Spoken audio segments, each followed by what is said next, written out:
Good afternoon, everybody. So, today I have pulled from the Shadowscapes tarot deck by Stephanie Puimunla and Barbara Moore. And I have pulled the Seven of Cups. Traditionally, with the Seven of Cups, stands for wishful thinking, a plethora of options or choices before us, illusion and imagination. In the Rider-Waite deck, we see the Seven Cups are filled with both positive and negative wishes, bringing that old "be careful what you wish for" saying to mind, right? But with the Shadowscapes deck, it's a little bit different.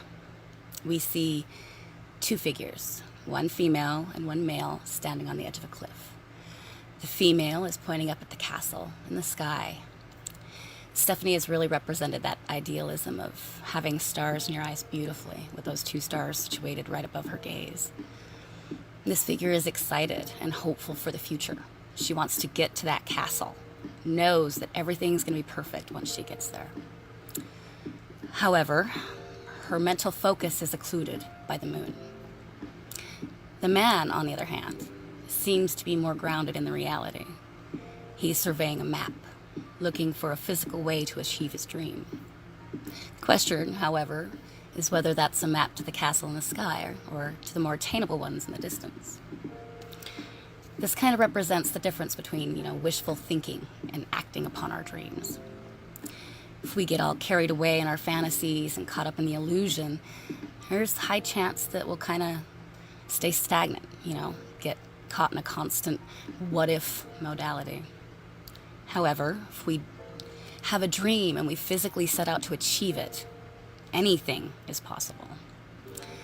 I think that's a problem we all encounter at some point in time in our lives, right? When we get too caught up in the dreams, desires, and fantasies that it gets really hard to make a choice, hard to move forward, or even see which way is best way to move forward.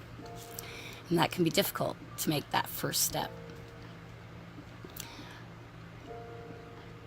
With the two figures in this picture, I kind of feel like it's that parts of us, right? It's the battle we have within ourselves, the dreamer, the creative energy, and the builder, the doer, the go-after. And this is where, I tend to go wrong frequently. I'm built of many ideas to a point that sometimes I can't quite see which way I'm supposed to go, right? These are the times that we know we kind of got to get ourselves grounded back into the reality in which we are living. Even with all the shifts and things happening in this world, we are still here in this 3D modality, right? If we bring ourselves back here to this earth mode, we can use our dreams, our creativity, our fantasies to actually bring about change here in this real world. It's about finding the balance between our dreams and desires and what's actually attainable and doable here. We all know miracles happen. They happen on the constant. But if we get too caught up in one way or another, too physical, too mundane, too have to do, we lose track of our dreams, our desires, and it can become very disheartening. But if we get too carried away in our fantasies and our dreams and idealism, we then can also get too caught up and lost in the clouds, right? Nothing really happens in our lives.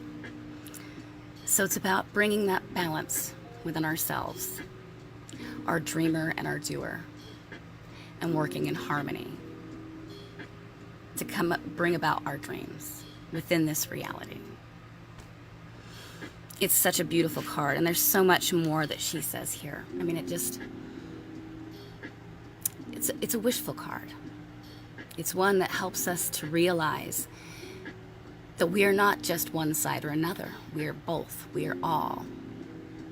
And if we can find that balance within ourselves, that harmony within, we can bring about and do anything. I hope that helps you all.